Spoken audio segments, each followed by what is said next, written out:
ప్రస్తుతం ఆంధ్రప్రదేశ్ రాష్ట్రంలో ఎక్కడ చూసినా పేకాట క్లబ్బులు, ఇసుక మాఫియా, నకిలీ సారా, ఈ వ్యాపారాలు, ఈ ముఠా అనేది యథేచ్ఛగా సాగుతున్నది.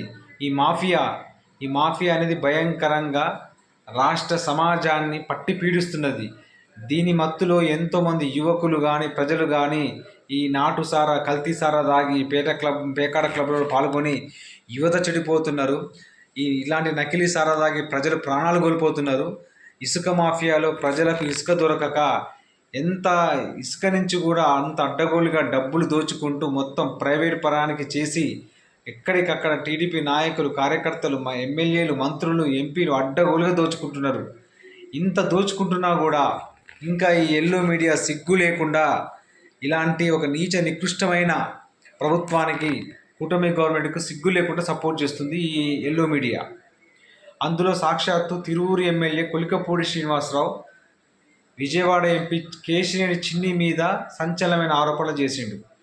పేకాట క్లబ్బులు అతని ఆధ్వర్యంలో నడుస్తున్నాయి. అంటే పేకాట క్లబ్బులు ఎక్కడ పడితే అక్కడ ఊర్ల నుంచి మొదలు మండల స్థాయి, జిల్లా స్థాయి వరకు పేకాట క్లబ్బులు యథేచ్ఛగా సాగుతున్నాయి.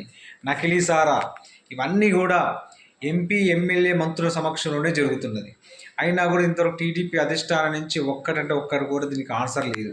ఎంతసేపు మాది మంచి ప్రభుత్వం, ప్రజలను ముంచుతున్న ప్రభుత్వం.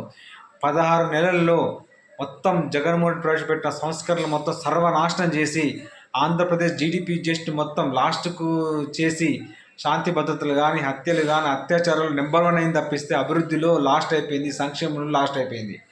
సాక్షాత్తు టీడీపీ ఎమ్మెల్యేలే రివీల్ చేస్తున్నారు కొంతమంది. కొలికపూడి శ్రీనివాసరావు క్లియర్ కట్గా చెప్పిండు, రాష్ట్రంలో ఇసుక మాఫియా, కల్తీ సారా, ఈ పేకాట క్లబ్బులు ఎంత యథేచ్ఛగా సాగుతున్నాయో అతడు ఆధారాలతో సహా బయటపెట్టిండు. దానికి తోడు తనకు తిరువూరు ఎమ్మెల్యే టికెట్ ఇవ్వడం కోసం ఈ విజయవాడ ఎంపీ కేశినేని చిన్ని తన దగ్గర 5 కోట్లు తీసుకున్నాడని చెప్పి కూడా రుజువులతో సహా, ట్రాన్సాక్షన్స్తో సహా బయటపెట్టిండు. అయినా కూడా ఇంకా ఏమాత్రం కూడా కొంచెం కూడా వీళ్ళకి ఆ జ్ఞానం లేకుండా ఇంకా మాదొక మంచి ప్రభుత్వం లెక్క బిల్డప్ ఇస్తున్నారు. మీది ఎంత వరస్ట్ రూలింగ్ అంటే అంత వరస్ట్ రూలింగ్. ఆంధ్ర రాష్ట్ర సమాజం ప్రతి ఒక్కటి గమనిస్తున్నది. రానున్న రోజులలో ఈ కూటమి గవర్నమెంట్కు చెప్పుల దండ, ప్రజలు చెప్పుల దండనే వేస్తారు. అంత ఘోరంగా వీళ్ళ యొక్క పరిపాలన సాగుతున్నది.